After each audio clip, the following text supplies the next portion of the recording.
She walked into his kitchen desperate and alone, carrying twins she never planned to tell him about, because the powerful Mafia boss standing in front of her had no idea he was the stranger who'd saved her life 6 months ago. One reckless night, one moment of passion, and now she's trapped in his world, cooking his meals while his enemies circle closer, hunting for his one weakness, her. He thought he'd never love again after losing his wife and unborn child in a brutal attack, but when masked men storm his estate and drag Elena into the woods, he'll paint the ground red to get her back. The question isn't whether he'll kill for her, it's whether she'll survive long enough for him to confess the truth burning in his chest. Subscribe and tell me where you're watching from, because this story takes more turns than a mountain road, and you won't believe how it ends. Elena's feet hurt. They had been hurting for 3 hours now, but she couldn't sit down. Not yet. She moved between the kitchen counter and the dining table, refilling water glasses and clearing plates. The family she was working for tonight barely looked at her. They laughed and talked while she worked around them like a ghost, her belly pressed against the edge of the counter. 6 months pregnant, and she was still taking every job she could find. She had to. The babies growing inside her needed food. They needed a home. They needed her to keep going even when her back screamed and her ankles swelled. "That's all for tonight," the woman of the house said without looking up from her phone. "You can go." Elena nodded and headed to the kitchen. She cleaned the dishes quickly, her hands moving on autopilot. When she finished, she grabbed her worn jacket and her bag. The woman handed her an envelope with cash inside. Elena counted it quickly. It was less than they'd promised. "I thought we agreed on—" "That's what I'm paying," the woman said, her voice flat. "Take it or leave it." Elena's throat tightened. She wanted to argue. She wanted to stand up for herself, but she needed the money too badly. She stuffed the envelope into her bag and walked out the door. Outside, the November air bit at her face. She pulled her jacket tighter, but it didn't help much. The jacket was thin. She'd bought it 2 years ago, back when she could afford things like warm clothes. Her phone buzzed. She pulled it out, her heart sinking when she saw who was calling. "Eleanor, I'm sorry," her manager at the diner said. The words came fast, nervous. "We have to cut your hours. Business is slow and—" "How many hours?" Elena interrupted. "Down to 2 shifts a week, maybe 3 if we're busy." Elena stopped walking. The sidewalk seemed to tilt under her feet. 2 shifts? That wasn't enough. That wouldn't even cover her rent. "I need those hours," she said, hating how her voice shook. "I have babies coming, I can't—" "I know, sweetie. I'm sorry, I really am, but my hands are tied." The call ended. Eleanor stood there on the sidewalk, staring at her phone. Cars rushed past. People walked around her. The city kept moving like nothing had changed, but everything had changed. She started walking again, faster now. She had another job tonight, babysitting for a neighbor. It only paid $20, but $20 was $20. She couldn't afford to be late. The stairs to her apartment building were steep. By the time she reached the 3rd floor, her chest was tight and her vision spotted. She grabbed the railing, breathing hard. Her heart pounded too fast. The walls seemed to close in. She tried to take another step, but her legs gave out. Everything went black. When Elena opened her eyes, she was lying on the cold concrete of the stairwell. Her phone was buzzing somewhere near her head. She blinked, trying to remember what happened. Her hand went to her belly, checking. The babies moved inside her, and relief flooded through her chest. "Okay," she whispered. "Okay, we're okay." She pulled herself up slowly, using the railing. Her whole body shook. She grabbed her phone. 3 missed calls from the neighbor. She was late. Elena called back, but the neighbor didn't answer. She tried again. Nothing. She'd lost the job. That night, Elena lay in her small bed and stared at the ceiling. The apartment was quiet except for the hum of the old refrigerator. Her hand rested on her belly, feeling the twins shift and kick. "I'm going to take care of you," she whispered. "I promise. I don't know how yet, but I will." Her phone lit up on the nightstand. An unknown number. Eleanor almost didn't answer, but something made her pick up. "Hello? Is this Eleanor Brooks?" A woman's voice, professional and crisp. "Yes. Who's this?" "My name is Teresa. I work for a private household. We're looking for a chef for a trial position. Your name was referred to us. Are you available tomorrow evening?" Elena sat up. "A trial position? For how long?" "1 night. If it goes well, we may extend the offer. The pay is $500 for the evening. $500 for 1 night." Elena's heart hammered in her chest. "Yes," she said quickly. "Yes, I'm available." "Excellent. I'll text you the address. Arrive at 5 o'clock. Dress professionally. The call ended. Elena stared at her phone, hardly believing what just happened. $500. That could cover her rent. That could buy groceries for a month. She didn't let herself think about what kind of household paid that much for one night of cooking. The address Teresa sent led Elena to a part of the city she'd never been to before. The houses here were massive. Some had gates. Others had long driveways that disappeared into trees. This wasn't just wealth. This was power. Elena's old car rattled as she pulled up to the address. A stone wall surrounded the property, at least 10 feet high. Black iron gates stood at the entrance. A security camera pointed down at her. She rolled down her window and pressed the button on the intercom. Name? A man's voice, rough and bored. Elena Brooks. I'm here for the chef position. Silence. Then the gates swung open. The driveway curved through manicured lawns and perfect gardens. The main house appeared ahead, and Elena's breath caught. It looked like something from a movie. 3 stories of stone and glass, with columns flanking a massive front door. She parked near the side entrance like Teresa had instructed. Her hands shook as she grabbed her bag of knives and cooking tools. Professional, she reminded herself. Act professional. A woman in a black dress met her at the door. Teresa, probably. She looked Elena up and down, her expression giving nothing away. You're on time, good. Follow me. The inside of the house was even more intimidating than the outside. Marble floors, crystal chandeliers, art on the walls that probably cost more than Elena would make in her entire life. Her shoes squeaked on the polished floor and she winced. Teresa led her to the kitchen. It was huge. Commercial-grade appliances, 2 ovens, a gas range with 8 burners, granite countertops that gleamed under the lights. You'll prepare dinner for Mr. DeLuca tonight, Teresa said. He prefers Italian cuisine, simple, authentic preparations. The ingredients are in the refrigerator. Do you have questions? How many people am I cooking for? Just one. One person. $500 for one person's dinner. Elena swallowed her questions and nodded.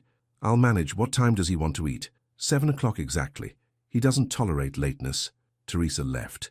Elena stood alone in the enormous kitchen, her heart pounding. She set down her bag and went to the refrigerator. Inside she found everything she needed. Fresh pasta, San Marzano tomatoes, buffalo mozzarella, fresh basil, olive oil that probably cost $50 a bottle. She could do this. She knew how to cook. She'd learned from her grandmother, who'd learned from hers. Italian food was in her blood. Elena tied on her apron and got to work. She decided on something simple. Pasta with a fresh tomato sauce, caprese salad, garlic bread made from scratch. Nothing fancy, but everything perfect. Her hands moved with confidence as she chopped and stirred, the kitchen filled with the smell of garlic and basil. At exactly 7 o'clock, she plated the food. She carried the dishes to the dining room, where Teresa had told her to serve dinner. The dining room was even more impressive than the kitchen, a long table that could seat 20 people. More crystal chandeliers, windows that overlooked a garden lit with soft lights. Only one place was set, at the head of the table. Elena arranged the food carefully. She was turning to leave when she heard footsteps. He appeared in the doorway, and Elena's breath stopped. The man was tall, well over 6 feet, dark hair, dark eyes, and a face that looked like it had been carved from stone. He wore a black suit that fit him perfectly. Everything about him screamed power. Everything about him screamed danger. He didn't smile. He barely looked at her as he sat down. Elena stood frozen, unsure if she should leave or stay. He picked up his fork and took a bite of the pasta, chewed slowly. His expression revealed nothing. The silence stretched. Elena's hands twisted together behind her back. Who taught you to cook? His voice was low, controlled. It sent shivers down her spine. My grandmother, sir. Where is she from? Sicily. He took another bite. The basil is fresh. Yes, sir. You didn't overcook the pasta? No, sir. He finally looked at her. Really looked at her. His dark eyes traveled over her face, then dropped to her belly. Something flickered in his expression. Too fast to read. You're pregnant. It wasn't a question. Eleanor's hand moved to her stomach instinctively. Yes, sir. How far along? 6 months. He returned his attention to his food. You should be sitting down, not working. I need to work, sir. Why? The question caught her off guard. She didn't know how to answer. The truth was too complicated, too messy.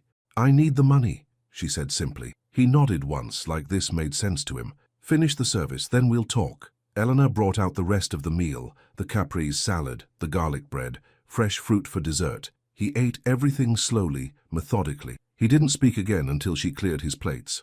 "You're hired," he said. Relief flooded through her. "Thank you, sir. When do you want me to start?" "You just did. Tonight was the trial. Come back tomorrow." "Tomorrow, but I thought—" "One night only," he said, his tone making it clear this wasn't negotiable. "We'll discuss further arrangements then." He stood and walked to the door. He paused, looking back at her. "Teresa will pay you before you leave. Don't work too late, you need rest." Then he was gone. Elena stood in the empty dining room, her heart still racing. She didn't know what had just happened. She didn't know who this man really was or why he lived in a house like this, with armed guards and security cameras everywhere. But $500 was $500, and right now, that was all that mattered. The next night, Elena returned to the estate. Teresa met her at the door again, her expression slightly warmer this time. "Mr. DeLuca was pleased with your work," she said. "He wants you to prepare dinner again tonight." Elena nodded and headed to the kitchen. As she cooked, staff members came and went. Housekeepers, security guards in dark suits, a driver. They all moved with quiet efficiency, like they were used to being invisible. During the dinner service, one of the waiters arrived to help her bring out the dishes. He was young, maybe 25, with a cocky smile that made Elena uncomfortable. "So you're the new chef," he said, looking her up and down. "Didn't know the boss had a thing for pregnant chicks." Elena's cheeks burned. She focused on arranging the food on the tray. "I'm just here to cook." "Sure you are." He laughed. "How far along are you? 7 months? 8? Must be hard to move around." 6 months, Elena said quietly. "Must have been fun, getting knocked up." "Where's the baby daddy? He leave you?" Elena's hands shook. She set down the serving spoon before she dropped it. "Please don't." "Don't what?" "I'm just asking questions. It's weird, right? You showing up here, all pregnant and alone. Makes people curious." "That's enough." The voice came from the doorway, cold and sharp as a blade. The waiter spun around. Mr. DeLuca stood there, his expression carved from ice. He looked at the waiter with such intensity that the young man actually took a step back. "Sir, I didn't mean—" "Get out!" "But You're fired. Leave now." The waiter's face went white. He opened his mouth like he might argue, then thought better of it. He hurried out of the kitchen without looking back. "Mr. DeLuca's eyes moved to Elena. She stood behind the counter, her arms wrapped around her belly, trying to hide how badly she was shaking. "Are you all right?" he asked. Elena nodded quickly. "Yes, sir, thank you. No one speaks to you that way in my house. Understood?" "Yes, sir." He studied her for another moment, then left. Elena finished preparing dinner with trembling hands. She couldn't stop replaying what had just happened, the way Mr. DeLuca had defended her, the cold fury in his voice, the way the waiter had scrambled to leave. Who was this man? After dinner service ended, Elena cleaned up the kitchen and headed out to her car. The night air was cold, and she pulled her jacket tight. She was halfway to her car when she noticed something wrong. Her back tire was flat, completely flat, like someone had slashed it. Elena's heart sank. She crouched down, examining the tire. There was a clean cut in the sidewall. This wasn't an accident. Someone had done this on purpose. Fear crept up her spine. She stood and looked around the dark parking area. Shadows moved between the trees. The wind rustled leaves. Everything suddenly felt threatening. "Problem?" Elena jumped and spun around. Mr. DeLuca stood a few feet away, his hands in his pockets. She hadn't heard him approach. "My tire," she said, her voice unsteady. "Someone slashed it." He walked over and crouched down to look. His jaw tightened. "Antonio," he called out. A guard appeared from the shadows. "Yes, boss? Have someone replace this tire now." "Yes, boss."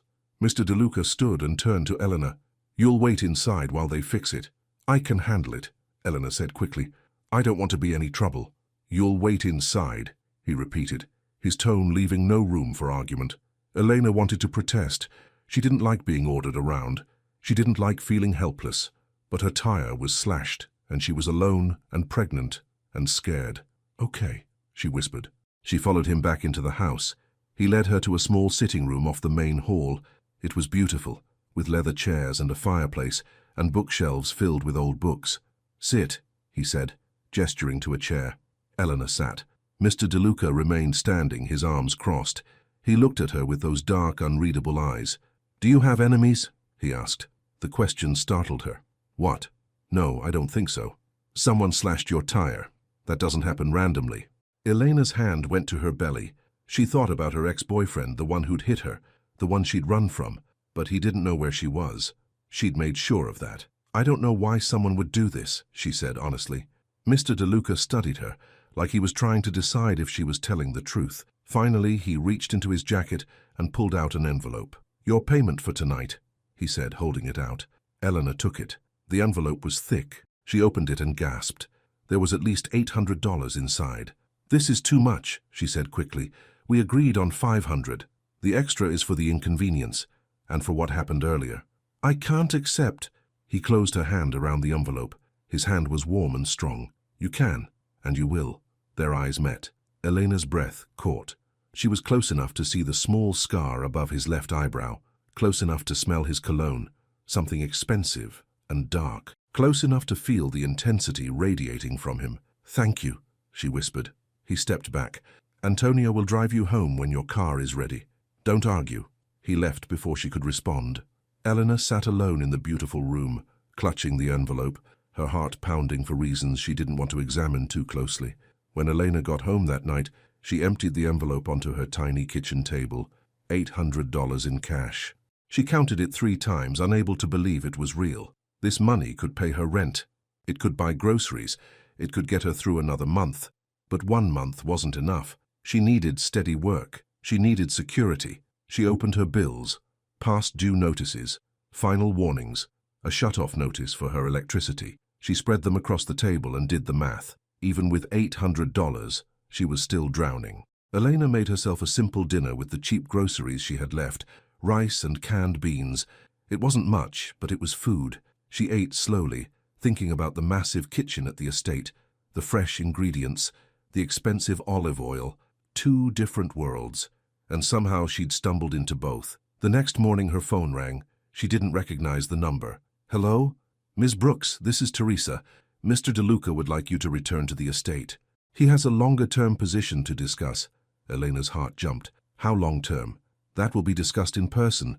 Can you come today at 2 o'clock? Elena hesitated. Something about this situation made her nervous. Mr. DeLuca was clearly powerful, clearly dangerous. Getting more involved with him felt like stepping into deeper water, but she needed a job. "I'll be there," she said. She hung up and was about to get ready when she heard footsteps in the hallway outside her apartment. Someone knocked on her door. Eleanor looked through the peephole and saw her landlord. He knocked again, harder. "Ms. Brooks, I know you're in there." Eleanor opened the door. Her landlord, Mr. Chen, stood there with a piece of paper in his hand. His expression was apologetic but firm. "I'm sorry, Elena, but you're 2 months behind on rent. I can't wait any longer." He handed her the paper. It was an eviction notice. She had 30 days to pay everything she owed or leave. "Mr. Chen, please," Elena said, her voice breaking. "I'm working. I'll have the money soon. I just need a little more time. I've given you time. I've been patient. But I have bills too. I'm sorry." He walked away, leaving Elena standing in her doorway with the eviction notice in her shaking hands. She closed the door and slid down to the floor, her hand pressed against her belly. The twins kicked inside her, oblivious to their mother's panic. 30 days. She had 30 days to find a place to live, or she and her babies would be homeless. At 2 o'clock, Elena walked into Mr. DeLuca's estate with her head high and her shoulders back. She couldn't let him see how desperate she was. She couldn't let anyone see. Teresa led her to Mr. DeLuca's office. It was a large room with dark wood furniture and tall windows. He sat behind a massive desk, signing papers. He looked up when she entered. "Sit," he said, gesturing to a chair across from him. Elena sat. She folded her hands in her lap to keep them from shaking. "I want to hire you as my private chef," he said, getting straight to business. 5 nights a week. You'll prepare dinner and any other meals I require. The pay is $3,000 a week. Eleanor's mind went blank. $3,000 a week? That's very generous, she managed to say. "It's what the job is worth. Do you accept?" She should say yes. She should jump at this opportunity. But something held her back. Some instinct that told her getting deeper into this man's world was dangerous. "Can I think about it?" she asked. His eyes narrowed slightly. "Why do you need to think about it?" "Because I don't know you. I don't know what I'm getting into."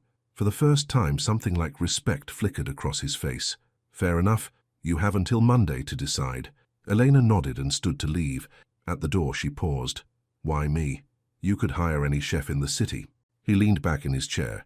Because you cook like someone who understands what food means. Not just taste, but memory, comfort, home. He paused. And because you need this job. Heat flooded Eleanor's cheeks. I'm not a charity case. I didn't say you were. I said you need the job. There's a difference. She didn't have an answer for that. She left his office with her head spinning. By Sunday night, Eleanor knew what her answer would be. She couldn't afford to refuse. She needed the money too badly.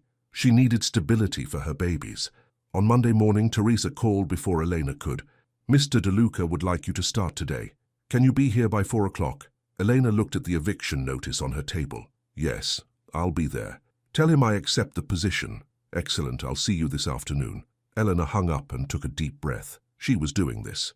She was accepting a job working for a man who lived in a fortress and had armed guards and commanded instant obedience from everyone around him. She was either making the best decision of her life or the worst. Only time would tell which.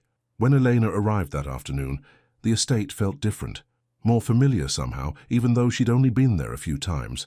Teresa showed her around the kitchen, explaining where everything was kept.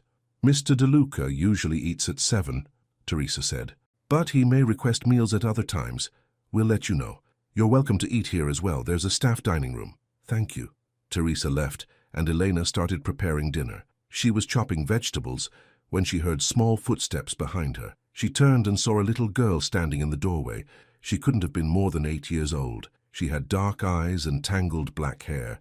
She wore a simple dress that looked a size too small. Hi there, Elena said gently. Are you lost? The girl shook her head. She stared at Elena's belly. Are you hungry? Elena asked. The girl nodded. Elena smiled. She found a small plate and put some bread and cheese on it. The girl took it carefully, like she wasn't sure if she was allowed. What's your name? Elena asked. Rosa, the girl whispered. I'm Elena. It's nice to meet you, Rosa. Rosa ate the bread slowly, her eyes never leaving Elena. When she finished, she set the plate down carefully. Thank you, she said quietly. You're welcome. You can come visit me anytime you want. A small smile crossed Rosa's face. Then she turned and disappeared back through the doorway. Elena returned to cooking, but her heart felt warmer. There was something about that little girl that touched her. She was arranging dishes on a tray when her belly cramped. Hard. Elena gasped and grabbed the counter. The pain was sharp, radiating from her stomach down her legs. Not now, she thought desperately. Please, not now. She tried to pick up a pan, but her hands were shaking too badly. The pain intensified. The pan slipped from her fingers. She felt herself falling. Strong hands caught her arm.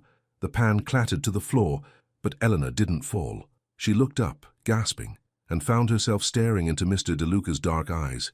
He was holding her up, his grip firm but careful. His expression was intense, almost frightened. What's wrong? He demanded. Nothing. I'm fine. Just a cramp. You're not fine. He guided her to a chair, his hand supporting her elbow. Sit down. Elena sank into the chair. The pain was already fading. These cramps came and went. The doctor said they were normal. Braxton Hicks contractions, practice contractions for the real thing. Mr. DeLuca crouched in front of her, bringing himself to her eye level. When did you last see a doctor? Last month. You need to see one again. Today. I can't afford. I'll pay for it. No, Elena said firmly. I don't need your charity. It's not charity. You work for me now. I need you healthy. I said no. His jaw tightened. Frustration flashed across his face, but there was something else there too, something that looked almost like fear. At least let Marco drive you to a clinic. No. Elena's voice was sharper than she intended. I can take care of myself. She couldn't let anyone look at her medical records. She couldn't risk anyone finding out about her past, about her ex, about the hospital visits and the police reports. Mr. DeLuca stood. He towered over her, his expression dark. You're stubborn. I'm careful, Eleanor corrected. They stared at each other. The tension in the room was thick enough to touch. Finally, he stepped back. Marco will arrange for a doctor to come here, to the estate. No clinics, no records. Just an exam to make sure you and the babies are healthy. That's my final offer. Take it or I'll have Teresa drive you to the hospital myself. Eleanor's hands clenched in her lap. She hated this, hated feeling trapped, hated that he was pushing her. But the fear in his eyes stopped her from arguing more. He wasn't trying to control her. He was trying to protect her. Fine, she said quietly. A doctor here. That's all. He nodded once. Then he turned to leave. Elena's pregnancy notebook fell out of her bag when she reached down to pick up the dropped pan. It tumbled onto the floor, pages splaying open. Mr. DeLuca froze. Elena's heart stopped. He was staring at the notebook, at the page, labeled in her own handwriting, "Twins, high risk." His face went completely white. He crouched down and picked up the notebook slowly, like it might shatter in his hands. His eyes scanned the page, the dates, the doctor's notes, the ultrasound pictures tucked into the back. Elena watched him, her breath caught in her throat. His hand started to shake, just slightly, just enough for her to notice. "Twins," he said, his voice barely above a whisper. "Yes." He looked up at her. His expression was strange, haunted, like he was seeing a ghost. He stopped, swallowed hard. "I think I've met you before." Eleanor's blood turned to ice. "What?" "A few months ago, in an alley downtown. There was a man attacking a woman. I stopped him." His eyes searched her face desperately. "You were pregnant then too, just barely showing." The memory crashed over Elena. The dark alley, the man from the bar who had followed her, the stranger who had appeared out of nowhere and pulled the attacker off her, the stranger who had made sure she was safe before disappearing into the night. That stranger had been him. "That was you," she whispered. Mr. DeLuca stood abruptly. The notebook fell from his hands. He stared at her belly with an expression Elena couldn't read. "Who is the father?" he asked, his voice rough. Elena's mouth went dry. She couldn't answer, couldn't speak, because the truth was impossible. The truth was that after he'd saved her, after he'd walked her to safety, after he'd made sure she was okay, she had turned to thank him, and he had looked at her with such intensity, and she had kissed him without thinking, and one kiss had led to another, and they'd ended up in his car, desperate and needy, two strangers seeking comfort in each other's touch. She hadn't known his name, hadn't known who he was. She'd left before dawn and convinced herself it had been a dream, until she'd taken the pregnancy test 8 weeks later. Mr. DeLuca took a step toward her. "Who is the father?" he repeated. Elena looked into his eyes and said nothing. The silence stretched between them like a chasm neither of them knew how to cross. Elena grabbed her notebook from the floor. Her hands shook as she stuffed it back into her bag. She couldn't look at him, couldn't bear to see whatever was in his eyes right now. "I need to go," she said, her voice unsteady. "You're not answering my question." "I don't have to answer anything." Elena stood, clutching her bag to her chest. "This was a mistake. I shouldn't have taken this job." She pushed past him toward the door. He caught her wrist. Not hard, not hurting, just enough to stop her. "Wait, let me go." "Elena." The way he said her name made her freeze. It was soft, almost pleading. "Please." "Just wait." She turned to face him. His hand dropped from her wrist. They stood inches apart in the kitchen that suddenly felt too small. "I need to know," he said quietly. "Are those babies mine?" Elena's eyes burned. She wanted to lie. She wanted to run. She wanted to be anywhere but here, facing this moment she'd been dreading for months. "I don't know what you want me to say." "The truth. That's all I want." "The truth?" Elena's voice cracked. "The truth is, I don't know you. The truth is that night was a mistake. The truth is I've been handling this alone and I can keep handling it alone." "That's not an answer. It's the only answer you're getting." She walked out. Her legs carried her through the hallway, past the marble floors and crystal chandeliers, past the staff who quickly looked away. She made it outside before the tears came. The cold air hit her face.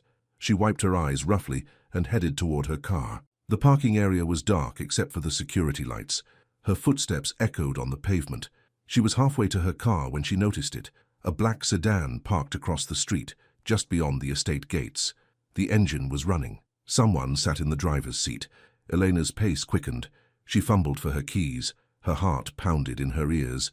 The sedan's headlights turned on. Elena broke into an awkward run, her pregnant belly making her slow and clumsy. She reached her car and yanked the door open. Her hands shook so badly she dropped her keys. The sedan started moving, slowly, following the edge of the property wall. Elena grabbed her keys and jammed them into the ignition. The engine sputtered once, twice, then caught. She threw the car into reverse, tires squealing. In her rearview mirror, she saw the black sedan speed up. Then another vehicle appeared, a large black SUV, sleek and powerful. It came from the estate, moving fast. It positioned itself between Elena's car and the sedan. The sedan's brakes screeched. It swerved, then took off in the opposite direction, disappearing into the night. The SUV's driver door opened. Mr. DeLuca stepped out. Elena's hands gripped the steering wheel. She was breathing too fast. Her whole body trembled. Mr. DeLuca walked to her window and tapped on the glass. "Get in the car," he said. His voice was calm, but his eyes were steel. "I'm fine," Elena managed to say. "That wasn't a request. Get in my car now." Elena wanted to argue, but fear had lodged itself in her throat. That sedan had been following her, watching her, and she was alone and pregnant and scared. She turned off her engine and got out. Mr. DeLuca guided her to the SUV with a hand on her lower back. He opened the passenger door and she climbed in. The interior smelled like leather and that dark cologne she remembered from months ago. He got in the driver's seat and locked the doors. Then he pulled out his phone. "Marco, black sedan, license plate Charlie Echo 7492. I want to know who owns it and where it went. Now." He hung up and turned to Elena. "Are you hurt?"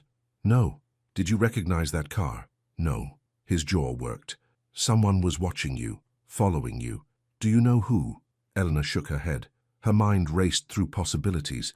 Her ex. But how would he have found her? She'd been so careful. "I don't know," she whispered. "Mr.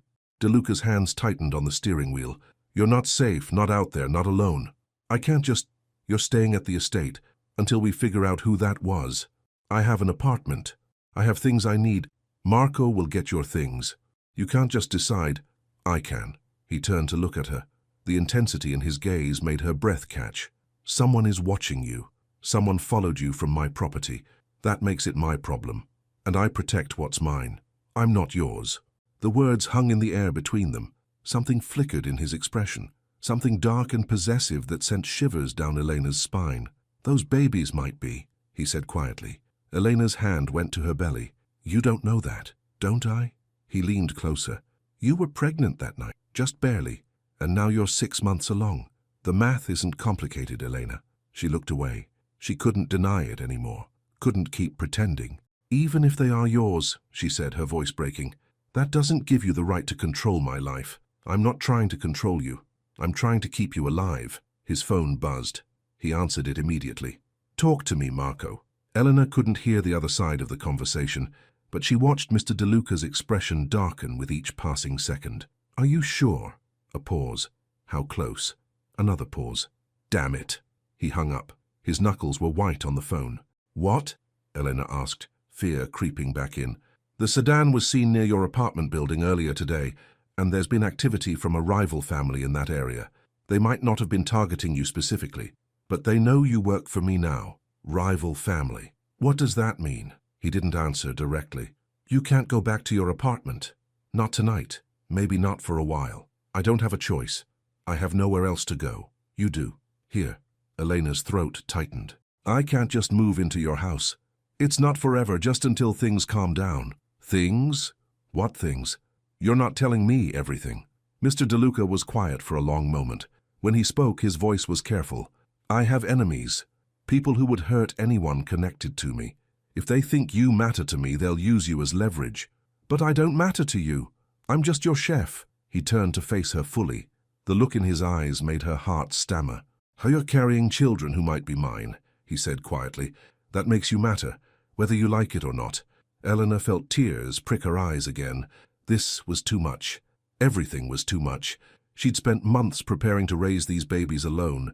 She'd built walls around herself to stay safe, and now those walls were crumbling. "I need time to think," she whispered. "You don't have time. That car could come back. Your apartment isn't safe." "So what? I'm supposed to just trust you, move into your house and let you make all my decisions?" "No." His voice softened slightly. "You're supposed to let me keep you safe, just for now. Then you can make whatever decisions you want." Elena looked out the window at the dark street. She thought about her tiny apartment, the eviction notice, the slashed tire, the car following her. She thought about the twins growing inside her, the 2 tiny lives depending on her to make the right choice. "Okay," she said finally, "but just until it's safe and I'm still working. I'm not some helpless woman who needs to be locked away." "I know you're not helpless." He started the engine. "Trust me. I figured that out the first night I met you." They drove back to the estate in silence. Elena stared out the window, her mind spinning. Her life had changed so fast, too fast. When they arrived, Mr. DeLuca led her inside. Teresa appeared, her expression neutral despite the late hour. "Prepare the guest room in the east wing," Mr. DeLuca told her. "Ms. Brooks will be staying with us." "Of course." Teresa turned to Elena. "Do you need anything? Clothes? Toiletries?" Elena's voice failed her. She had nothing. Just the clothes on her back and the bag with her knives. "Marco will get your things from your apartment tomorrow," Mr. DeLuca said. "Tonight, Teresa will find you something to wear." Teresa nodded and disappeared down a hallway. Elena stood in the grand entryway, feeling small and lost. This house was too big, too cold, too much like a prison made of marble and gold. "Come on," Mr. DeLuca said, his voice gentler now. "I'll show you to your room." He led her through hallways she hadn't seen before, past closed doors and artwork she was too tired to appreciate. Finally, he stopped at a door near the end of a long corridor. "This is you," he said, opening it. The room was beautiful. A large bed with soft white linens, a sitting area with comfortable chairs, windows that overlooked the garden. It was bigger than her entire apartment. "The bathroom is through there," Mr. DeLuca said, gesturing to a door. "There's a lock on the main door if you want privacy." "You're safe here, Elena." She wanted to believe him, but safety felt like something from another life. "Thank you," she managed to say. He lingered in the doorway. "About earlier, about the babies." "Not tonight," Elena interrupted. "Please, I can't talk about it tonight." He nodded slowly. "Get some rest, we'll talk tomorrow." He left, closing the door quietly behind him. Elena stood alone in the beautiful room, her hand on her belly, feeling the twins move inside her. "What have I done?" she whispered. Elena didn't sleep well. The bed was too soft. The room was too quiet. Every sound made her jump. She kept thinking about the black sedan, about Mr. DeLuca's face when he'd realized who she was, about the truth she couldn't keep hiding. In the morning, Teresa brought her clothes, simple things, jeans that would fit over her belly, soft shirts, everything in her size, which made Elena wonder how they'd known. "Breakfast is at 8, Teresa said, "but you can eat whenever you're ready. The kitchen staff will prepare anything you like." "I can cook for myself," Elena said quickly. Teresa's lips quirked, almost a smile. "Mr. DeLuca thought you might say that. The kitchen is yours to use. Just try not to scare the other staff too badly." When Teresa left, Elena got dressed and ventured out of her room. The hallways were easier to navigate in daylight. She found her way back to the kitchen she'd worked in the night before. It felt strange being here as a guest instead of an employee. She made herself eggs and toast, working quietly. Her hands moved automatically, finding comfort in the familiar motions. She was washing her dishes when Mr. DeLuca appeared in the doorway. He wore dark slacks and a white shirt, sleeves rolled up to his elbows. He looked tired, like he hadn't slept either.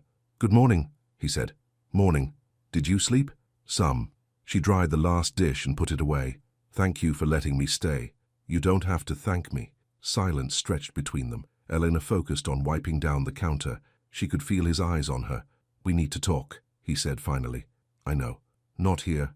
My office. When you're ready." Elena's stomach tightened. She wanted to delay this conversation forever, but she couldn't. She had to face it. "Give me 10 minutes, she said. He nodded and left. Elena took a deep breath, then another. She placed her hand on her belly, feeling the twins shift. They were active this morning, moving and kicking like they knew something important was about to happen. "It's going to be okay," she told them. "I promise." She just hoped that was true. 10 minutes later, Elena stood outside Mr. DeLuca's office.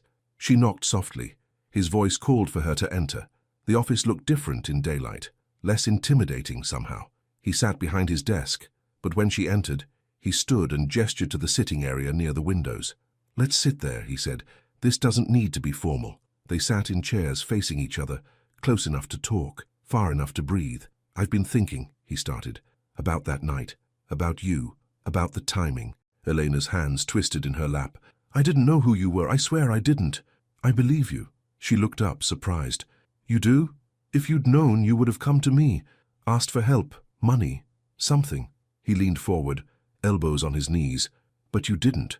You disappeared. You've been doing this alone." Tears pricked Elena's eyes. "I didn't want to trap you, or force you into something you didn't want." "And what about what you wanted?" The question caught her off guard. "What? What did you want, Elena? Did you want to keep them?" "Yes." The answer came instantly. "From the moment I found out, I wanted them, even though I was terrified. even though I had no idea how I'd manage. I wanted them. Something softened in his expression. Then we start there. Start where? With what we both want. I want to know these children. I want to protect them. And I want to protect you. He paused. Do you want that? Elena's throat closed up. She'd been alone for so long. She'd built her life around being independent, around not needing anyone, but she was tired. So tired of struggling, of being afraid. I don't know how to trust you, she whispered. Then we'll figure it out. Together. Together, Eleanor repeated. The word felt foreign, dangerous. I don't know what that means. It means you stop carrying everything alone. It means you let me help. And what do you get out of it? He held her gaze. A chance to be a father. A chance to not fail again. The pain in his voice made Elena's heart ache. She remembered what Teresa had mentioned once. About Mr. DeLuca's wife. About the baby they'd lost. I'm sorry, she said softly. About your wife. About your child. His jaw tightened. That was a long time ago. Pain doesn't care about time. He looked at her like he was seeing her for the first time. Really seeing her. No, he agreed quietly. It doesn't. They sat in silence. Not uncomfortable. Just present. Finally, Mr. DeLuca spoke again. I have a proposal. You stay here. Work if you want to, but you don't have to. Let me make sure you and the babies are safe and healthy. In return, I get to know them. Be part of their lives. No pressure, no strings. There are always strings. Not with this. I'm not trying to control you, Elena. I'm asking you to let me be part of this. Elena studied his face, looking for lies, for manipulation. But all she saw was honesty and fear. He was as scared as she was. Okay, she said finally. We try, but if it doesn't work, we figure something else out together. There was that word again. Together. Elena nodded. It wasn't perfect. It wasn't what she'd planned, but maybe it was what she needed. I should get to work, she said, standing. You don't have to. I want to. Cooking helps me think. He stood too. Okay, but if you need anything at all, you tell me. Understood? Understood. Elena left his office feeling lighter somehow. Still scared, still uncertain, but maybe, just maybe, not quite so alone. Over the next few days, Elena settled into a strange new routine. She cooked when she wanted to, rested when she needed to. The staff treated her with careful respect, like they weren't quite sure what she was to their boss, but knew she mattered. Mr. DeLuca was around more than she expected. He'd appear in the kitchen while she worked, never interrupting, just present. Sometimes he'd sit at the counter and watch her cook. Other times he'd ask questions about the recipes, about her grandmother. It was during one of these quiet moments that Eleanor felt it, a sharp pain that made her gasp and grab the counter. The glass bowl in her hand slipped. It shattered on the floor. Mr. DeLuca was beside her instantly. What's wrong? Nothing. Just a cramp. But the pain didn't fade this time. It intensified, radiating through her belly and down her legs. Eleanor, his voice was firm. Tell me what's happening. I don't know, it hurts. It shouldn't hurt this much. He pulled out his phone. Marco, get the doctor. Now. Then to Elena. Come on, sit down. He tried to guide her to a chair, but she shook him off. I'm fine, I just need a minute. You're not fine. Stop being stubborn and let me help you. I don't need your help. Yes, you do. His voice rose, frustration and fear mixing together. Why won't you let anyone help you? Because everyone who helps me ends up hurting me. The words came out before she could stop them. Elena's hand flew to her mouth, but it was too late. The truth was out. Mr. DeLuca's expression shifted. Understanding dawned in his eyes. Who hurt you? It doesn't matter. It matters to me. Tell me. Eleanor sank into the chair, suddenly too tired to fight. My ex-boyfriend. He got angry when I told him I was pregnant. He said terrible things. He hit me. Mr. DeLuca's face went dangerously still. Where is he now?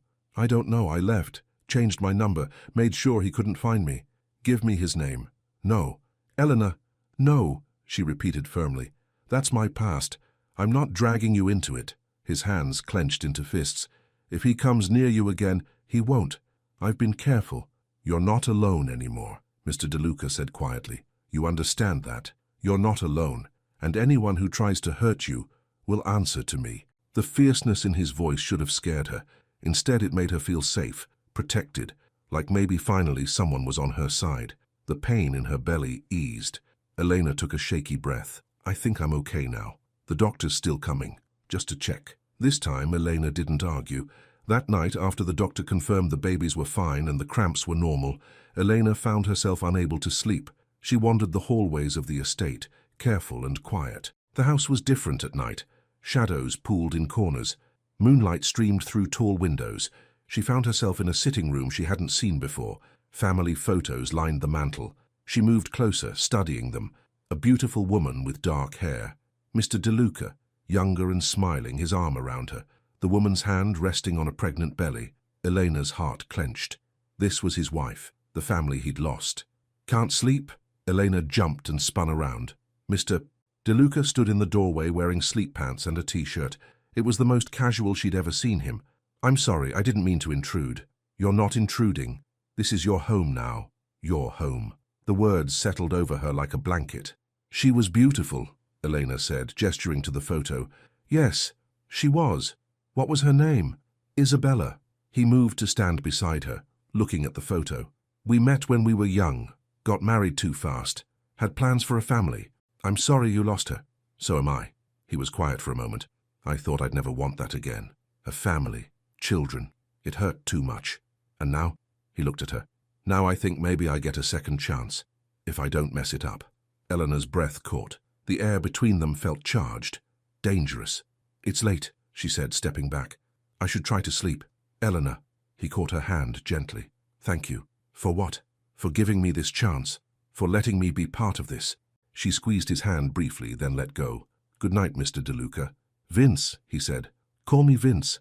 Elena nodded and left the room, her heart pounding. Behind her, she heard him whisper something. It might have been her name.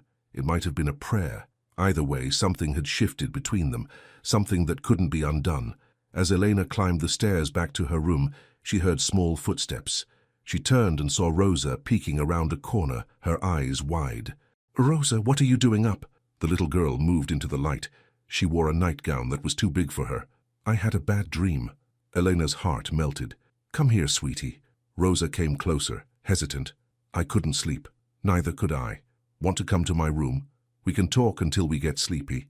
Rosa nodded eagerly. She slipped her small hand into Elena's, and together they walked back to Elena's room. Elena found cookies in the small kitchen area Teresa had stocked for her. She gave Rosa one and took one for herself. They sat on the big bed, Rosa's legs dangling off the edge. Tell me about your dream, Elena said gently. I was lost, in the dark, and I couldn't find my mama. Where is your mama? She works here, in the laundry, but she works at night sometimes. I miss her. Elena pulled Rosa close. I bet she misses you too, but she'll be back soon. They talked quietly.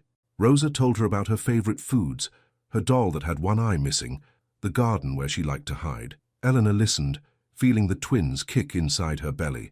She took Rosa's hand and placed it on her stomach. Feel that? Elena asked. Those are my babies.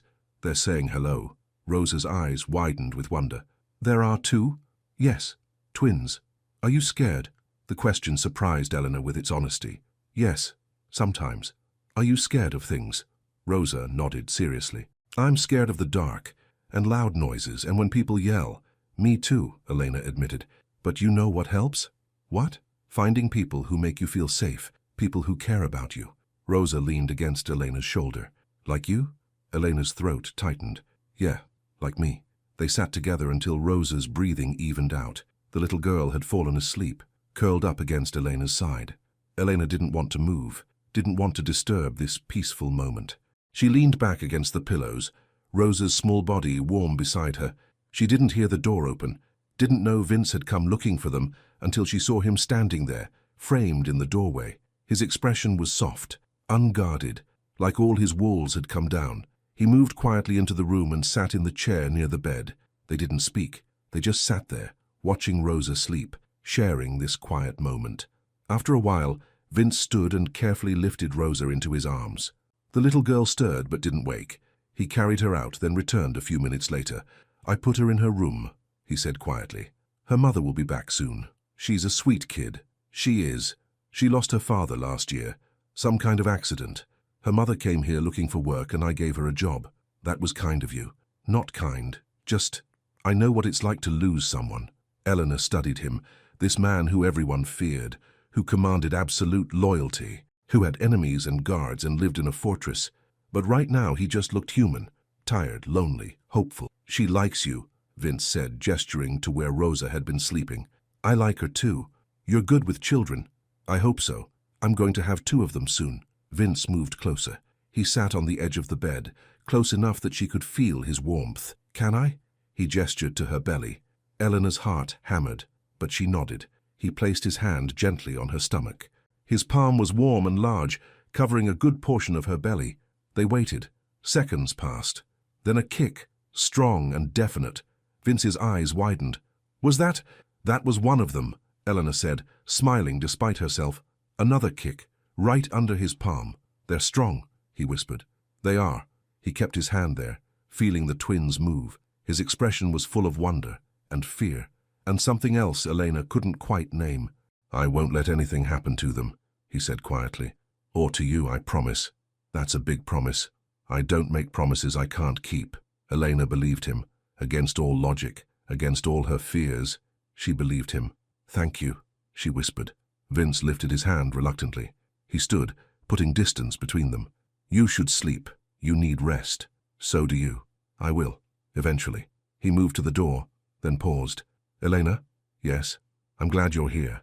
I'm glad you're safe." Before she could respond, he was gone. Elena lay back against the pillows, her hand on her belly where his had been. The twins moved inside her, restless and alive. For the first time in months, Elena let herself hope.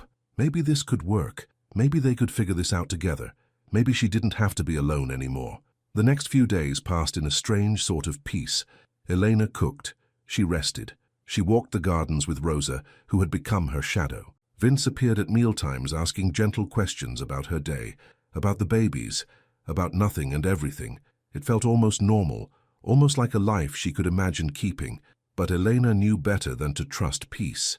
Peace never lasted. She was in the kitchen one afternoon making bread from scratch when she noticed Vince standing in the doorway. He'd been there for a while, she realized, just watching her work. "You're staring," she said without looking up. "You remind me of her sometimes. The way you move in a kitchen, the way you focus." Eleanor's hands stilled in the dough. "Your wife?" "Yes." He moved into the room, standing across the counter from her. "Isabella loved to cook, said it made her feel connected to her grandmother." "My grandmother taught me everything I know," Elena said softly. "She'd make Sunday dinner for 20 people without breaking a sweat." "Where is she now?" "She passed away when I was 19. Car accident." "I'm sorry." Elena shrugged, kneading the dough harder. "Life happens, people leave, you learn to keep going." "Is that what you've been doing? Just keeping going?" The question hit deeper than she expected. Elena's throat tightened. "What else is there?" "Living, not just surviving." She looked up at him. His dark eyes held something raw, something honest. "Show me," she said quietly. Vince circled the counter. He stood beside her, close enough that their arms almost touched. "Show you what?" "How to do more than survive." He picked up a photo from his wallet. The picture was worn, creased from being carried. It showed Isabella, her hand on her pregnant belly, smiling at the camera. "This was taken a week before she died," Vince said, his voice rough. "We were planning the nursery, arguing about paint colors. She wanted yellow, I wanted green." He traced the edge of the photo with his thumb. "We never got to finish it." "What happened?" Elena asked gently. "My enemies targeted her. They knew she was my weakness. They set a trap and—" He stopped, swallowed hard. "The explosion killed her instantly, and our son. He would have been 5 years old now." Elena's heart broke for him. Without thinking, she reached out and touched his arm. "I'm so sorry, Vince. I swore I'd never let anyone get that close again. Never risk that kind of pain." He looked at her, his eyes burning. "And then, you walked into my kitchen, pregnant, alone, trying so hard to be brave." "I'm not brave." "Yes, you are. You're the bravest person I've met." Elena's hand was still on his arm. She could feel his pulse, steady, strong. "I'm terrified," she admitted, "of everything, of failing these babies, of trusting the wrong person, of ending up alone again." "You're not alone." He covered her hand with his. "Not anymore." They stood like that, connected by touch and shared pain. The kitchen smelled like rising bread. Outside, birds sang. The world kept turning, and something inside Elena started to heal. That evening Marco appeared while Elena was setting the table. His expression was grim. "Boss, we need to talk." Vince looked up from his phone. "Now?" Now. They moved to the office. Elena tried not to listen, but their voices carried. She heard fragments, names she didn't recognize, mentions of surveillance, tracking. When Vince emerged, his face was carved from stone. "Elena, come here." The tone of his voice made her stomach drop. She set down the plates and followed him to the office. Marco stood by the window, his arms crossed. "What's wrong?" Elena asked. "Dario Leone," Vince said. "He's been tracking someone matching your description, asking questions in your old neighborhood." Elena's blood went cold. "Who is Dario Leone? Head of a rival family. He's been trying to find leverage against me for months." Vince's jaw tightened. "And there's something else. Your ex-boyfriend has been spotted in the same area." The room tilted. Elena grabbed the edge of the desk. "Ryan? He's here?" "You know him?" Marco asked. "He's the one who hit me.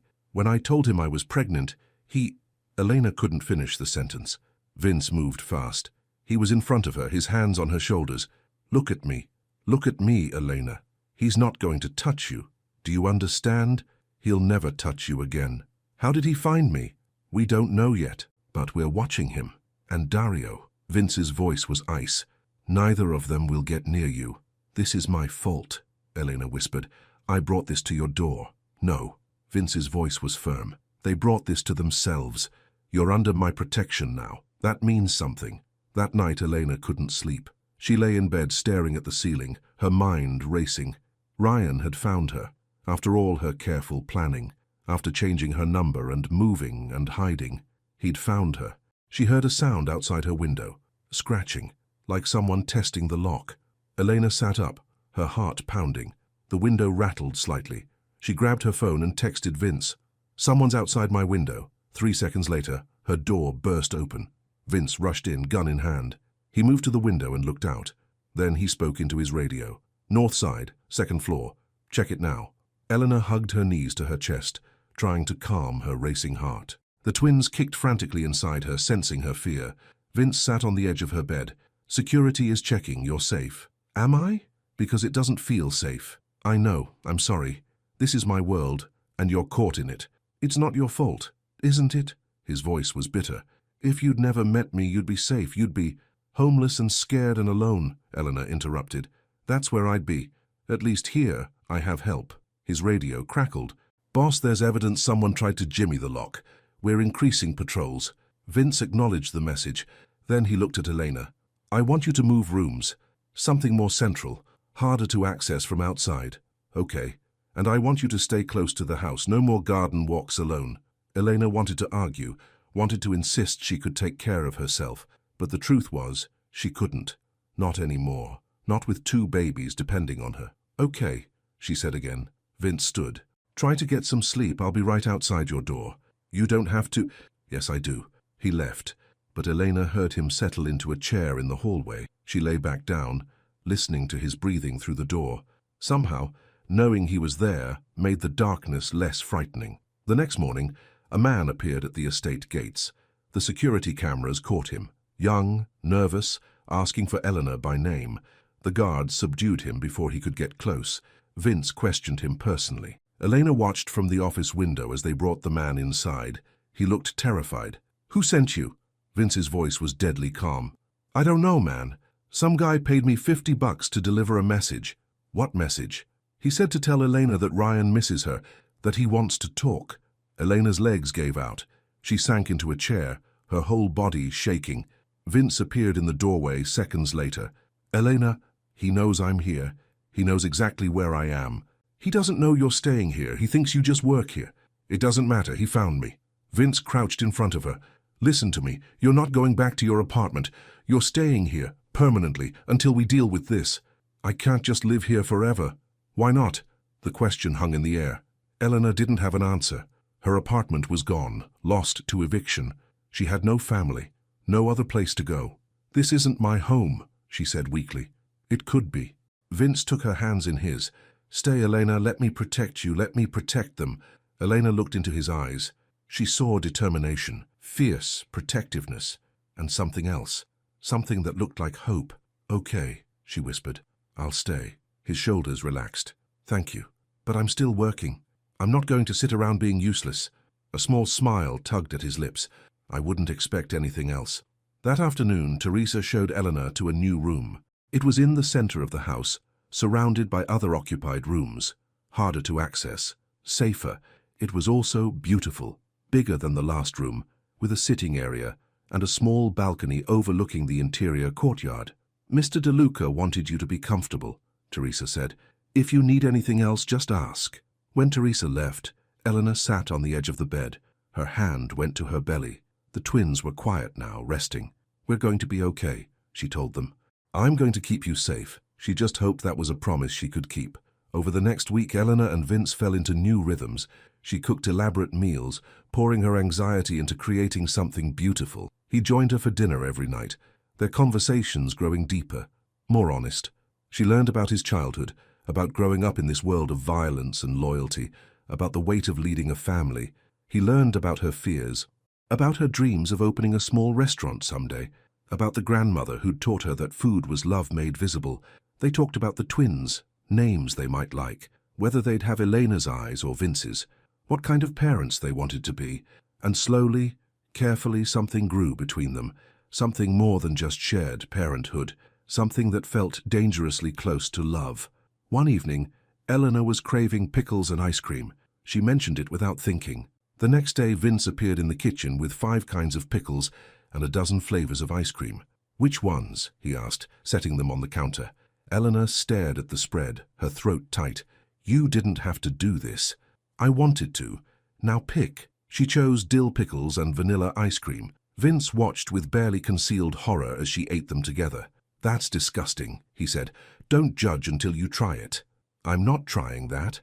Eleanor laughed. It felt good to laugh, to have a moment that was normal and silly and sweet. Later that night, Eleanor woke to sharp pain. Braxton Hicks contractions, stronger than before. She tried to breathe through them, but they intensified. She was reaching for her phone when her door opened. Vince stood there in sleep pants and a t-shirt, his hair mussed. "I heard you," he said, moving to her side. "What's wrong?" "Just contractions. False ones. They'll pass." But the pain didn't pass. It got worse. Elena gasped, clutching her belly. "That's it. I'm calling the doctor." "No, it's fine. It's normal." "It's not normal if it hurts this much." He called the doctor anyway. While they waited, Vince sat beside her on the bed. He placed his hand on her belly, feeling the tightness. "Breathe," he coached. "In through your nose, out through your mouth." "I know how to breathe."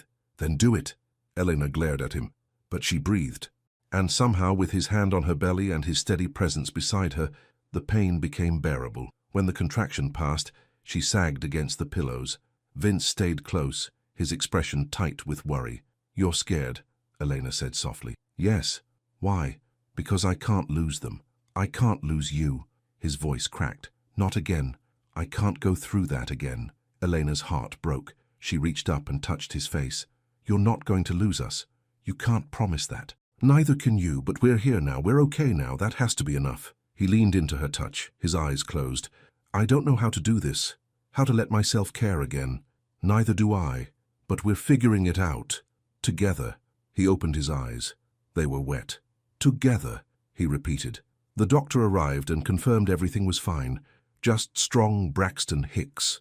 Normal for twin pregnancies. But Vince wouldn't leave her room. He stayed in the chair beside her bed until she fell asleep.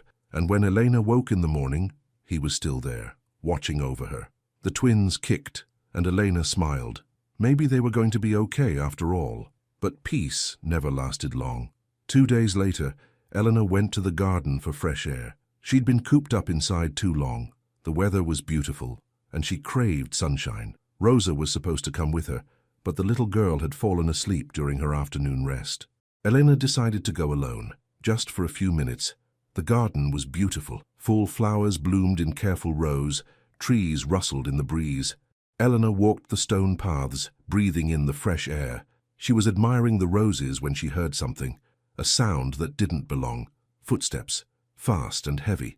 Eleanor turned and saw them. 3 men in dark masks coming over the back wall. Her heart stopped. Then it raced. She ran. Her pregnant belly slowed her down. Her breath came in gasps. The men were faster. They were gaining. Elena screamed, "Vince, help!" Gunshots cracked from the roof. Security.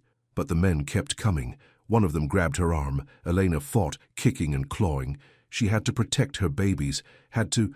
Something pressed over her mouth. A cloth, chemical smell, sweet and wrong. Eleanor's vision blurred. Her legs gave out. The last thing she heard was more gunshots.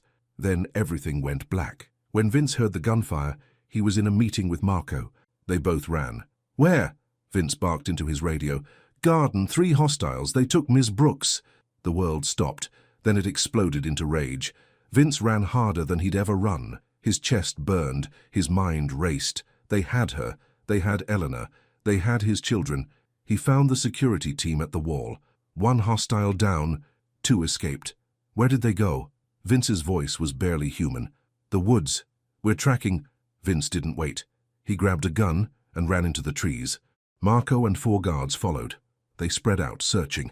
Vince's heart pounded so hard he thought it might burst. Every second that passed was a second Elena was in danger. He found her in an old woodshed at the edge of the property. She was unconscious, slumped against the wall. A man stood over her, talking into a phone. Vince didn't hesitate. He shot the man in the leg. The man went down, screaming. Vince was on him in seconds. He grabbed the man by the throat. "Who sent you?"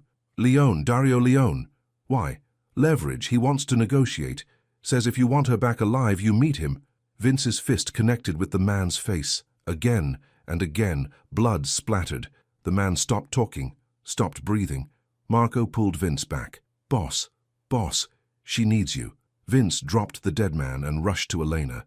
He gathered her in his arms. She was breathing. Thank God she was breathing. Her eyelids fluttered. "Vince, I'm here. I've got you." "The babies?" "We'll check. Right now we need to get you inside." He carried her back to the house. His arms trembled. His whole body shook with adrenaline and fear and rage. In his room, closer than hers, he laid her gently on his bed. The doctor was already there, summoned by Marco. The doctor checked Elena thoroughly, checked the baby's heartbeats, checked her pupils, her breathing, her vitals. "She's okay," the doctor said finally. "The babies are okay. Whatever they used to sedate her wore off quickly. She just needs rest." Vince nodded. He couldn't speak, couldn't do anything but stand there, staring at Eleanor, making sure she was really alive. When the doctor left, Vince sank into the chair beside his bed. His hands were covered in blood, the dead man's blood. Eleanor's eyes opened. She looked at him, really looked at him. "You're hurt," she said, her voice weak. "I'm fine. You're covered in blood. Not mine." She reached for him. Her hand found his. "Did you find them?" "Yes." "Did you kill them?" "One of them." "Yes." She should have been scared, should have pulled away. Instead, she held his hand tighter. "Thank you," she whispered. "I thought I lost you." His voice broke. "I thought... I'm here, we're here." Vince pressed her hand to his forehead. He couldn't stop shaking, couldn't stop seeing her unconscious, couldn't stop imagining what might have happened if he'd been seconds later. "Come here," Elena said softly. "I'm covered in blood. I need to clean up. Come here." He moved to sit on the edge of the bed. Elena pulled him down until he was lying beside her. His head rested on her shoulder. Her hand stroked his hair. And Vincenzo De Luca, feared Mafia boss, broke. He shook with silent sobs. His arms wrapped around her carefully, mindful of her belly. All the fear he'd been holding back came pouring out. "I can't lose you," he choked out. I can't do this again." "You won't. I'm right here. Promise me. Promise me you'll be careful. That you'll stay close, that you'll let me protect you." "I promise." They lay together like that, her fingers in his hair, his arms around her. 2 broken people holding each other together. Outside, the sun set. The house grew quiet. Guards patrolled the grounds.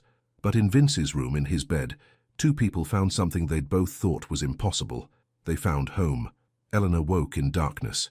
For a moment, she didn't know where she was. Then she felt the warmth beside her, Vince still holding her, still keeping her safe. She turned carefully. He was awake, staring at the ceiling. "Can't sleep," she whispered. "I keep seeing it. Them taking you, hurting you. But they didn't. You found me in time. What if I hadn't?" His voice was raw. "What if... Don't." Elena placed her hand on his chest, feeling his heartbeat. "Don't think about what might have happened. Think about what did happen. You saved me. You saved us." He covered her hand with his. "You're too forgiving, and you're too hard on yourself." They lay in silence. Eleanor's mind drifted back to that night months ago, the night in the alley, the stranger who'd saved her, the connection that had pulled them together. "I remember everything," she said softly, "about that night. Every detail." Vince's breath caught. "So do I. I kissed you first." "You did." A pause. "I should have stopped it. Should have been stronger. I'm glad you weren't." Elena shifted to look at him. "I know it sounds crazy. We were strangers, it was reckless, but I needed someone that night, and you were there." "I needed someone too," Vince admitted. "I'd been alone for so long, keeping everyone at a distance, and then you looked at me with those eyes and I—" "You what?" "I forgot to be careful. I forgot to protect myself." He turned to face her. "And now I'm paying the price." "Is that what this is? A price?" "No. God, no." His hand moved to her belly. "This is a gift, one I don't deserve." "Stop saying that. You deserve to be happy, Vince. You deserve a family. I failed my first family. You didn't fail them. You lost them. There's a difference." His eyes glistened. "I should have protected them better. You can't control everything. You can't stop every bad thing from happening." Elena's voice was gentle but firm. "But you can choose what you do now. You can choose to be present, to love these babies, to be the father they need. What if I mess up? Then we figure it out, together." There was that word again, together. It was becoming their word, their promise. Vince's hand stayed on her belly. The twins kicked, responding to his touch. His expression softened with wonder. "They know you," Elena said. "How can you tell?" "They're always active when you're near, like they're saying hello." A small smile touched his lips. "Hello, babies. It's your dad." Elena's heart squeezed. Dad. Such a simple word. Such a powerful word. "I hid this from you," she said quietly. "When I found out I was pregnant, I thought about finding you, but I didn't know your name, didn't know how to reach you, and then I convinced myself you wouldn't want them anyway." "Why would you think that?" "Because everyone else has left. My parents, my grandmother, Ryan." She swallowed hard. "I thought it was easier to be alone than to risk being rejected. I would never reject them. Never." His voice was fierce. "They're mine, Elena. Mine. And nothing will change that." The words settled over her like a blanket. Mine. Not a possession. A claim. A promise. "I'm scared," she whispered. "Of what?" "Of this. Of us. Of feeling too much." "Me too." Vince moved closer. Their foreheads touched. "But I'd rather be scared with you than safe without you." Eleanor's breath caught. The air between them charged with something electric, dangerous, inevitable. "Vince," she breathed, "tell me to stop. Tell me this is a bad idea." "I can't." "Elena." She kissed him, soft at first, testing, then deeper when his hand cupped her face. His lips were warm, gentle, like he was afraid she might break. When they pulled apart, both were breathing hard. "We shouldn't," Vince said, but his hand was still on her face. "Probably not. This complicates everything." "I know. I don't want to hurt you." "Then don't." Elena's eyes held his. "Just be honest with me. That's all I ask." "I'm falling for you," he said roughly. "Have been since you walked into my kitchen. Maybe even before that. Maybe since that night in the alley." Eleanor's heart soared. "I'm falling for you too. It terrifies me." "Good. We can be terrified together." They kissed again, slower this time, learning each other. The kiss deepened, grew more urgent. Vince's hands moved carefully over her body, mindful of her belly. Elena's fingers tangled in his hair. When they finally pulled apart, both were flushed, breathless. "Stay," Vince said. "Tonight, in my bed. Just sleep. I need to know you're safe." "Okay." They settled together under the covers. Vince's arm draped protectively over her belly. Elena's head rested on his chest. She listened to his heartbeat, steady and strong. For the first time in months, she felt completely safe. The next morning, Elena woke to find Vince watching her. His hair was mussed, his eyes soft. "Good morning," she said. "Morning?" He brushed a strand of hair from her face. "How are you feeling?" "Sore, but okay. The doctor wants to check on you again later." "Okay." They lay there, neither wanting to move. Outside, the house was waking up. Staff moved through hallways. Life continued, but in this room, time stood still. "I need to tell you something," Vince said finally. Elena's stomach tightened. "What?" "Dario Leone. He's not going to stop. Yesterday was just the beginning." "What are you saying?" "I'm saying we need to end this permanently." His jaw set. "I'm going to kill him."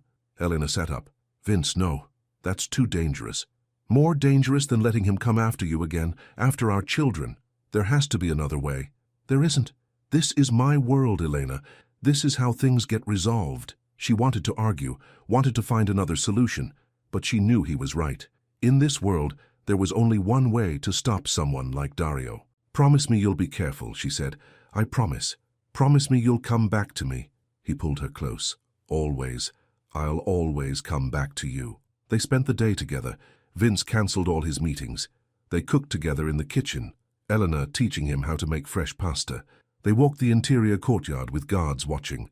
They sat with Rosa, reading stories until the little girl fell asleep between them. It felt like a normal day, like they were a normal family. But Elena knew it wasn't real. Not yet. Not until the threat was gone. That evening, as Elena was getting ready for bed, she noticed the dried blood still under Vince's fingernails, the cuts on his knuckles from yesterday's fight. "Let me clean those," she said. "They're fine. Let me help you, please." He sat on the bathroom counter while she gathered supplies. Warm water, antiseptic, bandages. Elena cleaned his hands gently, each cut, each scrape. Vince watched her face the whole time. "You should be scared of me," he said quietly. "Why?" "Because of what I did yesterday, what I'm capable of." Eleanor looked up at him. "You protected me, protected our babies. I could never be scared of that. I killed a man with my bare hands, Eleanor, without hesitation, without mercy. He tried to take me, tried to hurt our children." Her voice was steady. "You did what you had to do. Most people wouldn't see it that way." "I'm not most people." A smile ghosted across his lips. "No, you're not." Elena finished bandaging his hands, but she didn't step away. She stood between his legs, her belly pressed against him. The twins kicked, and Vince's hands immediately went to her stomach. "They're active tonight," he said. "They know their daddy's home." The word hung between them. Daddy. Elena had said it without thinking, but it felt right. "Say it again," Vince whispered. "Daddy. You're their daddy." His eyes closed. When he opened them again, they were wet. "I never thought I'd hear that word again. You'll hear it a lot for the rest of your life." He pulled her close as her belly would allow, his face buried in her neck. "I love you," he said, the words muffled against her skin. "I know it's too soon.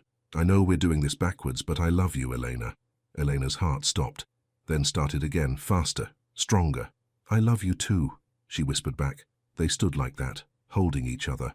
Two broken people who'd found healing in each other's arms. Later they lay in bed together. Vince's hand rested on her belly. Eleanor's fingers traced patterns on his chest. "Tell me about them," Vince said. "The twins. What do you imagine?" "I think one's a boy and one's a girl. The boy is calm, gentle. The girl is feisty, always kicking, like her mother." Eleanor smiled. "Maybe. I hope they have your eyes. I hope they have your heart." "What if they're both boys or both girls?" "Then we love them exactly as they are." Elena's throat tightened. "You're going to be a good father." "I'm going to try." They talked late into the night, about names, about the nursery they'd need to set up, about whether they'd want stuffed animals or books, about everything and nothing, and for a few hours they forgot about Dario Leone, forgot about danger, forgot about everything except each other. The storm came 3 days later.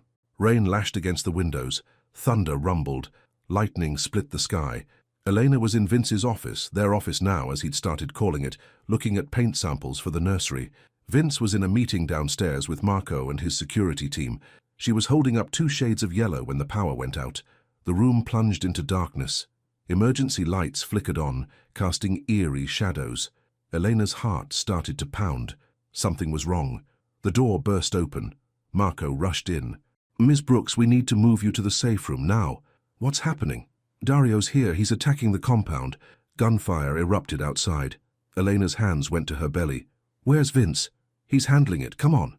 But before they could move, the office door slammed shut. A figure appeared from the shadows behind the desk. Dario Leone. He was tall, scarred. His smile was cruel. "Hello, Elena," he said. "We finally meet." Marco reached for his gun, but Dario was faster. He fired once. Marco went down. Elena screamed. "Don't worry," Dario said, moving closer. "He's not dead, just sleeping, like you'll be soon. Stay away from me." "Can't do that. You see, you're my ticket to everything I want." Vince DeLuca's weakness, his soft spot. He circled her like a predator. "I'm going to take you, hurt you, and make him watch. Then I'm going to take everything he has." Elena backed toward the desk. Her mind raced. She needed a weapon, needed to protect her babies. He'll kill you, she said, trying to keep her voice steady. He'll try, but I've got 20 men outside. He's outnumbered. You don't know him. He'll find a way. Maybe, but not before I hurt you. Dario lunged. Elena grabbed the letter opener from the desk and swung. It caught his arm, cutting deep. He roared with pain and backhanded her. Elena fell, hitting the floor hard. Her vision blurred. Pain radiated through her belly. No, not the babies. The door exploded inward. Vince stood there, covered in rain and blood. His gun was raised. "Get away from her," he said, his voice deadly calm. Dario pulled Elena up, using her as a shield. He held a knife to her throat. "Drop the gun, DeLuca, or I cut her. You're dead either way. Question is whether you take her with you. She's carrying your bastards, isn't she? I can see it in your eyes. You care about her." Dario's knife pressed harder. Elena felt a sting, felt blood trickle down her neck. "Drop the gun or I kill them all." Vince's eyes met Elena's. She saw rage, fear, love. "It's okay," she mouthed, telling him to take the shot, to end this. But Vince lowered his gun. "Smart choice," Dario said. "Now kick it over here." Vince kicked the gun. It slid across the floor. Dario's grip loosened slightly, just slightly. Elena stomped on his foot, hard. Dario cursed, and his knife hand wavered. Vince moved like lightning. He pulled a second gun from his ankle holster, fired 3 times. Dario dropped, dead before he hit the ground. Vince rushed to Elena. "Are you hurt? Did he—" "I'm okay. The babies. We need the doctor. Now." Marco was already on his radio, calling for help. Vince lifted Elena carefully and carried her out of the office, away from the blood, away from the body. He laid her on the couch in the sitting room. His hands shook as he checked her over. The cut on her neck was shallow. Her belly was unmarked, but Vince was falling apart. "I almost lost you," he choked out. "Again, I almost—" "But you didn't." Elena grabbed his face. "Look at me. I'm here. We're here. You could have died. All of you could have died. But we didn't. Because of you."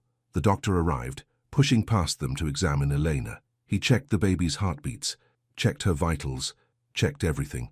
"They're fine," he said finally. "Mother and babies are fine. Some bruising, minor cuts, but nothing serious." Vince's legs gave out. He sank to the floor beside the couch, his head in his hands. Elena reached down and ran her fingers through his hair. "It's over. It's really over." "I killed him," Vince said. "Right in front of you." "Good. He was going to hurt our children." Vince looked up at her. "You're not scared?" "Of you, never." Elena smiled. "You're my protector, my partner, the father of my children. Why would I be scared?" He kissed her hand, her wrist, her arm, like he needed to prove she was real. She was alive. "I love you," he said. "I love you so much it terrifies me." "I love you too, and you know what?" "What?" "We get to be terrified together for the rest of our lives." Vince laughed. It was a broken sound, but it was real. "Together," he repeated. "Together," Elena agreed. Marco cleared his throat from the doorway. "Boss, we need to clean up, handle the bodies, deal with Dario's men." Vince stood. He kissed Elena's forehead. "I'll be back soon. Don't move." "I'm not going anywhere." He left with Marco. Elena lay on the couch listening to the storm outside. The thunder had quieted. The rain was gentler now. It was over. The danger was finally over. She placed her hands on her belly. "We're safe now," she told the twins. "Your daddy made sure of it." They kicked in response. Strong, healthy, alive. Elena closed her eyes and let herself believe it. They were going to be okay. All of them. 6 months later. Sunlight streamed through the nursery windows. Elena stood by the crib, holding a tiny bundle wrapped in blue. Beside her, Vince held an identical bundle wrapped in pink. "They're so small," Vince whispered, his voice full of wonder. "They won't stay small for long." Elena looked down at her son, Marco, named after the man who'd become like family. He had Vince's dark hair and her nose. He was perfect. In Vince's arms, Isabella, named after the wife he'd lost, slept peacefully. She had Eleanor's eyes and Vince's chin. She was beautiful. "I can't believe they're real," Vince said. "Believe it, you're a father now." "We're parents," he corrected gently. Elena smiled. "Yes, we are." They stood together in the nursery they'd designed. Yellow walls, soft rugs, shelves full of books, 2 cribs, 2 rocking chairs. Everything ready for their new family. Outside, the estate grounds were peaceful. Guards patrolled, but the threat was gone. Dario's family had scattered. No one dared challenge Vince now. Do you remember that first night? Elena asked. When I cooked for you? I remember thinking you were the most stubborn woman I'd ever met. And now? Now I know you're the most stubborn woman I've ever met. Vince grinned. And the bravest. And the most beautiful. Flatterer. It's true. He leaned over and kissed her gently. You saved me, Elena. You and these babies. You gave me a reason to live again. You saved me too, in more ways than you know. Little Marco stirred in Elena's arms. He made a small sound, his tiny face scrunching up. He's hungry, Elena said. Isabella will be too soon. They moved to the rocking chairs. Elena settled in to nurse Marco, while Vince cradled Isabella, waiting his turn to feed her a bottle. This was their life now. Quiet moments, feeding schedules, diaper changes, the beautiful chaos of newborn twins. Rosa appeared in the doorway, her eyes wide. Can I see them? Come here, sweetie, Elena said. Rosa crept closer. She looked at the babies with wonder. They're so tiny. You were tiny once too, Vince said gently. Can I hold one? When they're a bit bigger. For now, you can talk to them. Rosa leaned close to Marco. Hi, baby. I'm Rosa. I'm going to be like your big sister. I'll teach you things and protect you. Elena's eyes filled with tears. Happy tears. Healing tears. Vince reached over and squeezed her hand. She squeezed back. Are you happy? He asked quietly. Yes, Elena said. I'm finally home. Me too. Teresa appeared in the doorway with a tray of food. Thought you might be hungry. Thank you, Teresa. It's my pleasure. They're beautiful, by the way. Both of them. When Teresa left, Elena and Vince sat in comfortable silence. The twins nursed and slept. Rosa curled up on the floor with a book, content to be near them. I never thought I'd have this, Vince said softly. A family, a home, peace. Neither did I. Thank you for taking a chance on me, for staying, for loving me. Thank you for finding me, for protecting me, for choosing love over fear. Vince looked at his sleeping daughter, at his son in Elena's arms, at the woman who'd given him everything. I'd choose you every time, he said. In every life, every version, every possibility, I'd always choose you. Good, Elena said, smiling through her tears, because you're stuck with me now. Best thing that ever happened to me. The afternoon sun filled the nursery with golden light. Outside birds sang, the garden bloomed, life continued, and inside, a family that had been broken found wholeness, found healing, found love. Eleanor looked at Vince, at their children, at the life they'd built together. We made it, she whispered. We did, Vince agreed. Together, together, Eleanor repeated. And in that moment, everything was exactly as it should be.